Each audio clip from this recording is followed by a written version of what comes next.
Hello, അതെ, okay. Credit കാർഡാണോ?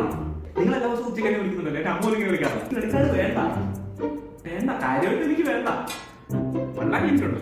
പിന്നെ കടക്കാരനാക്കാണ്ട് എനിക്ക് സ്വസ്ഥതയില്ല. എനിക്ക് വേണ്ട, ക്രെഡിറ്റ് കാർഡ് വേണ്ട, ക്രെഡിറ്റ് കാർഡ് വേണ്ട, ക്രെഡിറ്റ് കാർഡ് വേണ്ട. ആരാണ് വിളിച്ചത് നിന്നിപ്പോ? ഇവിടെ അതാ ബാങ്കിൽ നിന്നാണ് അവർക്ക് എന്നെ കൊണ്ട് ക്രെഡിറ്റ് കാർഡ് എടുപ്പിച്ചാളോളും. ക്രെഡിറ്റ് കാർഡ് എടുത്തൂടെ? പരിപാടി തീരില്ലേ? കടമൊക്കെ വെച്ച് വെക്കുന്നത് അങ്ങനെ എല്ലാവരും എടുത്തേക്കുന്നല്ലേ ക്രെഡിറ്റ് കാർഡ്? ക്രെഡിറ്റ് കാർഡ് എന്ന് പറയുന്ന സാധനം ആവശ്യമില്ലാത്ത കടമല്ല. മനുഷ്യനെ ചീത്തയാക്കുന്നത് ഒന്ന് ഈഗോയും, 2 മദ്യവും, 3 ക്രെഡിറ്റ് കാർഡും ആണെന്ന് ഞാൻ പലരും പറഞ്ഞു കേട്ടിട്ടുണ്ട്. അതുകൊണ്ട് ഈ ക്രെഡിറ്റ് കാർഡ് എനിക്ക് വേണ്ട. എനിക്ക് ഇത്രയും പ്രശ്നമാണ്. ഈ വൈകിട്ട് നിന്റെ കൊച്ചു വരുന്നുണ്ടല്ലോ.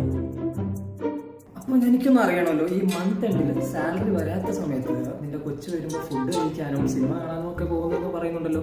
അതെങ്ങനെ ചെയ്യുന്നു? കടം വാങ്ങിച്ചിട്ട് കടോ? അറിയുന്നു എന്റേന്നോ?